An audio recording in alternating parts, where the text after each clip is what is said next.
Hi, this is David Vasquez on Mo Knows the World Knows. This is David Vasquez, musician, arranger. I do a lot of musical arranging, mainly piano. Mo is someone I had met maybe 12, 13 years ago, UCLA class extension in songwriting. The studio in LA, right? It's in Los Angeles, northeast Los Angeles, a little town called Atwater. Probably one of the more famous ones are Boyd Kosiyabong. Started at UCLA, and he was a student, and and he was bringing some great ideas, and we just helped him to put him together because he was just starting. He's legend now. He took off, and he's doing amazing things these days. What does Yosemite inspire you? This is definitely my home away from home, Yosemite, for everybody. Food tastes 25% better when you eat out here. Something about just being so peaceful and relaxed out here. If anybody comes to visit California, please visit Yosemite. It feels like you're in a calendar because it's so picturesque. How many days supposed to stay in Yosemite? If you could stay here anywhere from 3 to 5 days, that would be pretty nice because there's so many things to do here. And depending on what season you come here. Can you tell us about the music you and Boyd have made together? What you've been working for him? The Rhythm and Boyd album. Yeah, we did Simplified, did Million Ways to Love. Million Ways to Love. And we did Boyd Nope, we did... By Nope. Yeah. By Boyd Pod, yeah. We'd be working, like for instance, A Million Ways to Love Part 2. 10 years ago, we did 150 tracks. Just trying to pick the best songs out of that to add to it. Season change. Just a lot of... How do you and Boyd usually begin a song, G? Yeah, we usually do like a progression. But, we bring probably more of the R&B pop from here, at least at the time, when we started, which is like, 25 years ago. So what type of music you like? Talk about you first. Like what type of music you like and what you listen? Your favorite? It's always changing, It was a lot of Motown, and one of my personal favorites throughout my life has been a group called Tower Power. And then you guys write a song in Thai language, and then you bring the flair to Thailand. The reason the style developed was because there was no YouTube back then. 30 years ago, nobody heard anything from anywhere else, not like now. And he would go to a place that was really big in LA called Tower Records. It was like a supermarket for records. And he'd go in there every day from UCLA, an extension, and he would just go under the headphones and listen to all kinds of artists. And he was just like, that was his education when he started to bring a different kind of a melody. Or the first song that Pod ever sang, Braku Lao, I guess, No one can do like... And I didn't, I just met Boyd. Boyd had not had any success yet. And just the first time I heard that song, I couldn't get it out of my head for about 3 days. That particular song, because it's in a field called 12/8. Da do da da do da da da da do da do do do. And the phrasing was, I guess, so different at the time. This is something only Boyd would know. Nothing to do. What's that? 20 years ago. 30. This song? That song, yeah. It took 22 sessions vocally. We did, you can laugh at this, we did the backgrounds. รักคุณเข้าอีกแล้ว And now you guys working on Bipod new album? Yeah. If you hear it, you could almost, maybe you could play them back to back when this new one's going to be done. Theater showing all the different seasons of Yosemite. Yes. And, winter and just the times that we're not here. But you can come here all year round too. What's the best time? I love, for the most water, I'd say May, but it's cold. Like right now, at nighttime, it's still sort of warm. I mean, you've experienced that. You don't really need to my friend was wearing a T-shirt last night, just outside in the middle of the night. So this is a great time weather-wise. That started by force with my mom. She she started me at 4, starting to play at 4, and it was classical. And she really had a vision for me to be a conductor, which I had no, kid, this till 10 years old. It's like the last thing you want to be. At the time I was growing up was like when you had bands like the Beatles coming out, and so that was like, wow, that was really inspiring, seeing a lot of the English groups coming into the country and stuff. And I pretty much quit music by the time I was about 10 years old. I was just sort of burned out from having to practice and get ready for recitals and all those kind of things. And I had bought a guitar, electric guitar, and I saw some neighbors going with a wagon down the street with the amplifiers and guitars, and they were about 11 years old. I liked playing in bands, and it was a lot of fun. And we were playing sort of music that was popular in Los Angeles back then, like localized music, actually sort of East LA kind of music. And I loved it. I finally found a connection with music where I loved something, simple music. And as the band developed, somebody said, "Can you play keyboards?" I said, "Sure." That's what I studied, when I was a kid. So yeah, I started bringing the keyboards back. And at that point, I finally connected. I wasn't forced anymore. And I would just listen to albums and just sit next to the piano with albums, listening and playing and trying to get every little part that I could. And I loved it. Pay job. Yeah, my first paid job was playing. I was in the 6th grade, and I was playing from 7th to 9th graders in middle school. It was Oh. good money, yeah, for a piece. It's a long time ago. What year is that? Oh, 1971. So you weren't born yet, yeah. You could buy 5 hot dogs for $1.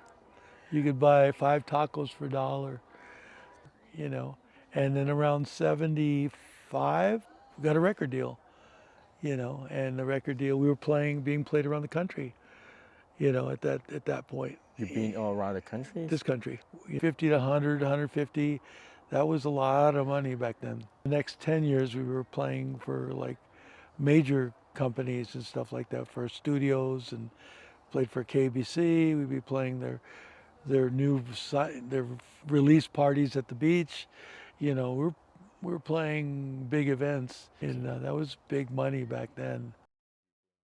What do you bring to the show? We had a 16-foot truck with a tailgate release with 16-footer long truck to carry our equipment. We huge, pretty good sized PA system, and sometimes we play 2 dances in one night. We were in good shape then. We carry all our equipment up, set up, play for maybe an hour and a half, 2 hours, high energy, tear it down, go back, and an hour and a half later starting somewhere else in town, playing at another dance.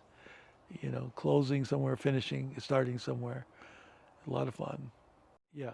You Moonlight work in the started. studio daytime. Yeah, we were already starting. And nighttime, Yeah. you go to the gigs Yeah, every night? anywhere from 2 to 6 nights a week. So how many hours you work a day during that time? A lot. We were working a lot. So you go studio. We'd be like maybe 6 to 8 hours at the studio, 4 hours at night playing, then come back the next morning, back and forth like ping pong ball, back and forth. We'd always start usually around 10, 6, 5, 6, something like that. And then I'd take a nap and then go to start playing at the club at 9.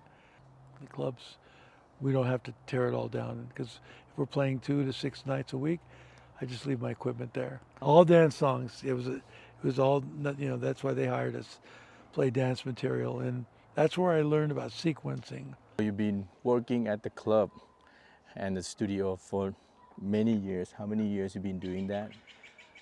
At that point, about 18. At that point, we decided maybe we'd try to make more money than the club, because the club, kept us paying the bills. So we were developing some groups, and I had some couple of co-writers, Ron Aguilera and assistant Andy Montez, helped putting together a girl group called Times Three. I want to know what happened when you get sick. Okay, well, this was leading into it, and I decided we're going to put something together that from the ground up, they danced, they sang. There were people we found that were all like actresses, and they had the personalities. Girl groups. Girl group times Okay. three, and there went multiple versions of it. It took years that we were working on this project, and we'd just work around the clock. We just not, and it was just in the end it ended up being too much, just too much stress. It's part of it ended when I got sick. This is like 1999, 2000. Sleeping, I just more coffee. Don't sleep, just more coffee. Just keep going, keep going. I'm Superman, back then. Stopped everything because I was walking around out of working either job for months. So I stopped my clubs, I stopped working at Moonlight, stopped working everywhere. And it took quite a few months to get better. So you be work hard to trying to get them to be popular, but then finally you got sick, Yeah, and then you everything stopped, and then change your life. absolutely. And working out every little morning, I had a little weight machine, and I said I got to recover from this because I got to pay bills, and then I just had a music stand next to me. I said, you know what? I'm going to look at this Bible that God's Word. I've been hearing about for a long time, because when I was in the hospital, a minister came up to me, do you want this? And honestly, my first reaction was, that's the last thing I need right now. That was my honest, answer to that. But after, maybe a month, I started looking at that, that Bible. I started opening it and reading it every single day. And I've been reading it pretty close to every day for the last 24 years now. But that just went into my soul.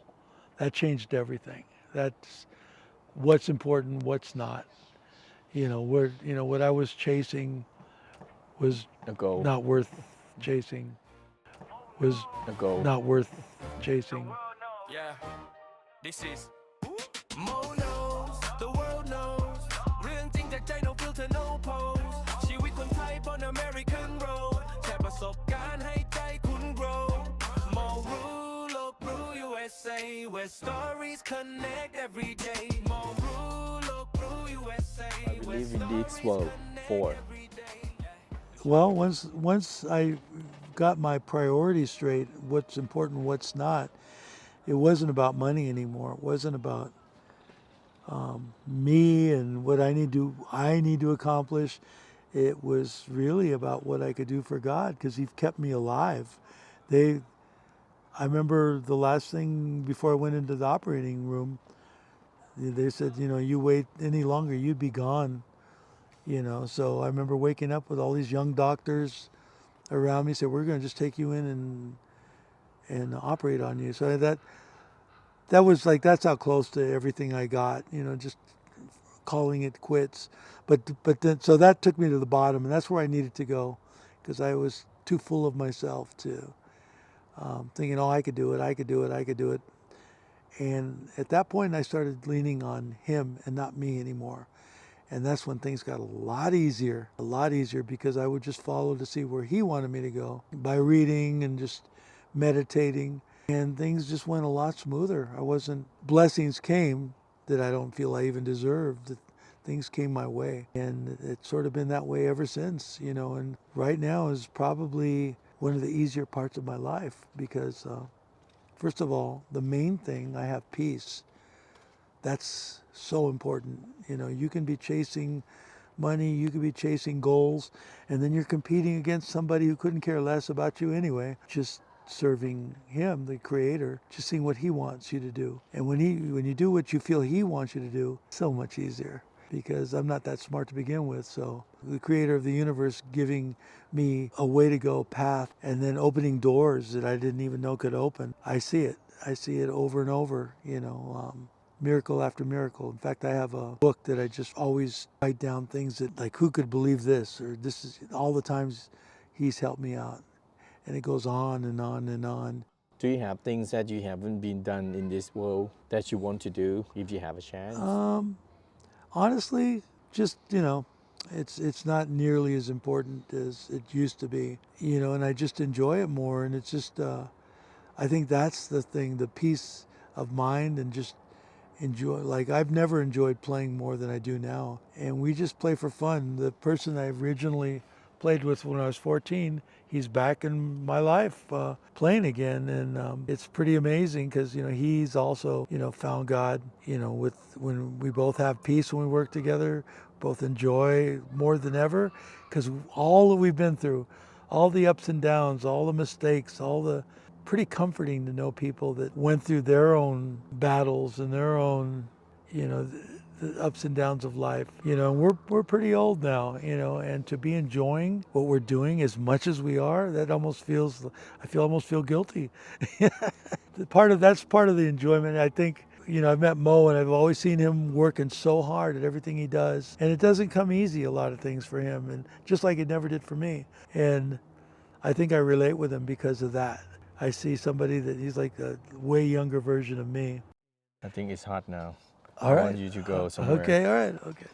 Last two questions I'm All going to right, ask go, you. all right, let's go. Let's keep going.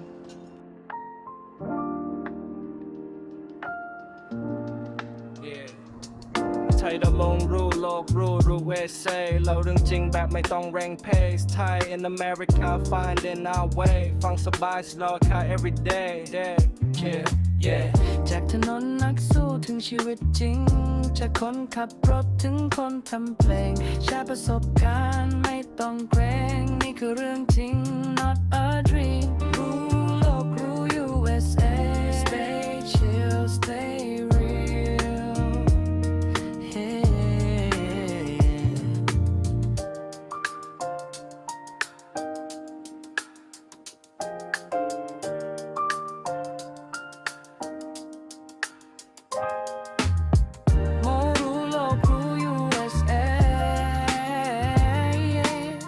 Stay chill, stay real. USA. Stay chill, stay real.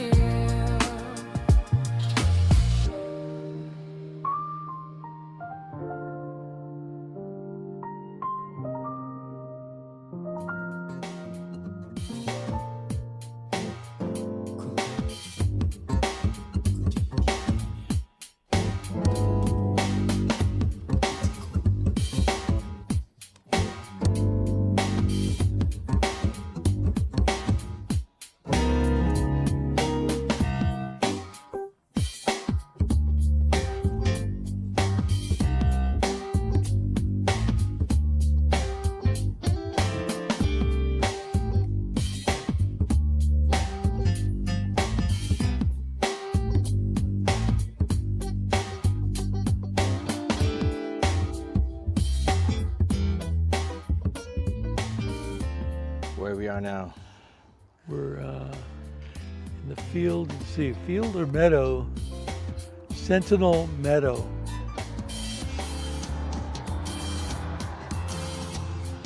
It's just as you're coming into the valley and all the campgrounds. Let's go talk up there. I didn't ask you about the girl group that you've been working. So what did For how a they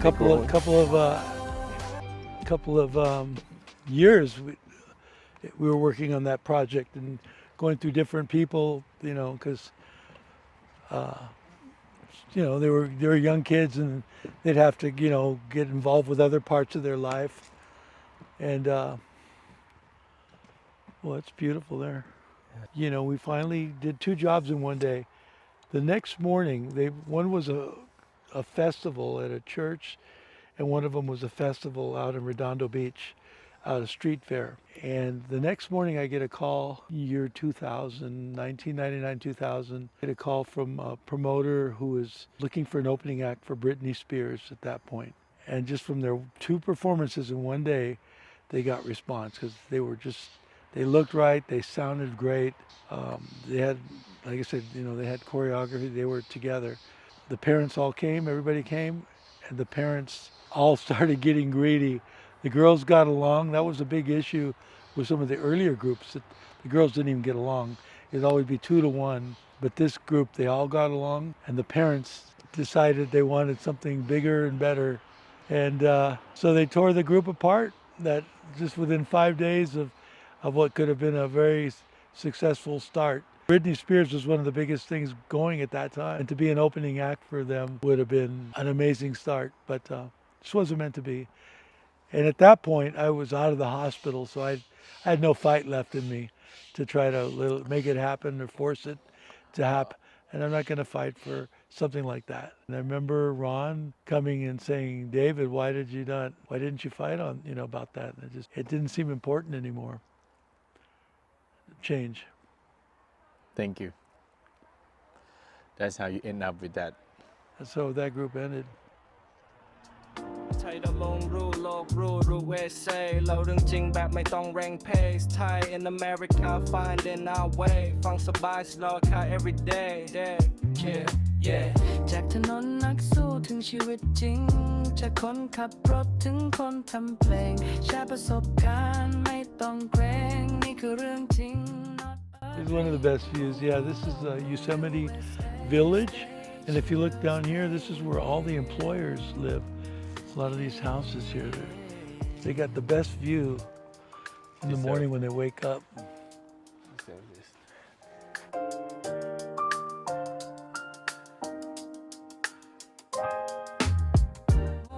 At the chair. So I know since you born happens, and then one day that Maybe just look at that instead of us.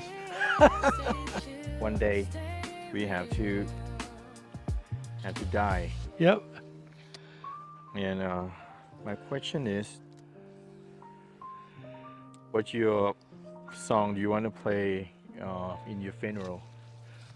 Well, one of the songs I like to play is the second movement of Dvorak.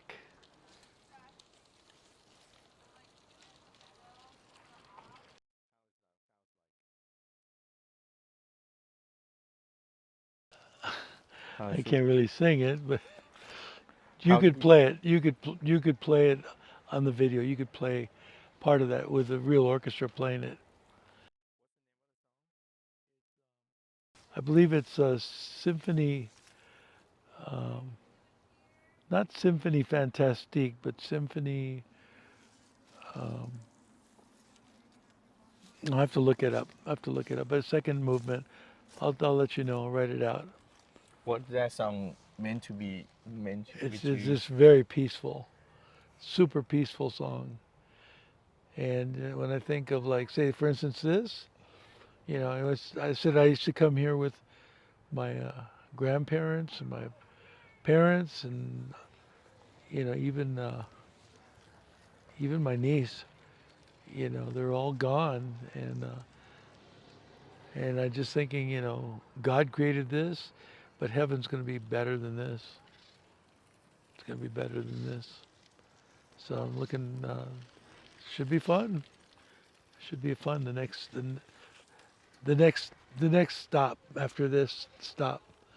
But there's a lot of things to do, and that's why, Mo, you're doing stuff that reaches out to people and makes them happy, and just hopefully gives them a little bit of seeds for thought and spiritual seeds too, just so people could be in a better place spiritually, mentally, not be just competing and fighting. And this is a different way to look at life. And I've seen a big change in you and what seems to be important, and same thing with Boyd, same thing, and a big change in what's important, what's not important. and we enjoy everything that we get. This is so amazing, and we just here we are. และนี่คือรายการโมรู้โลกรู้ if mono the world knows Amen. ขอบคุณเดวิด Love it. ขอบคุณมากครับ Thank you for having me on your show, buddy. You are You do everything well. in my life Do well. Do Yeah, well. come back. It's all good. All good. It's Thank awesome, you dude. ขอบคุณครับ Thank you. David Vasquez Piano Bliss มือเปียโน Moonlight Studio Co-write song with Boyd Kosiyabong สำหรับวันนี้โมรู้โลกรู้หมดเวลาลงแล้วนะครับ ขอปิดแค่นี้ที่ Yosemite เมืองแห่งสันติสุข Peaceful รัฐแคลิฟอร์เนียครับ สวัสดีครับ Swadika. All right, dude.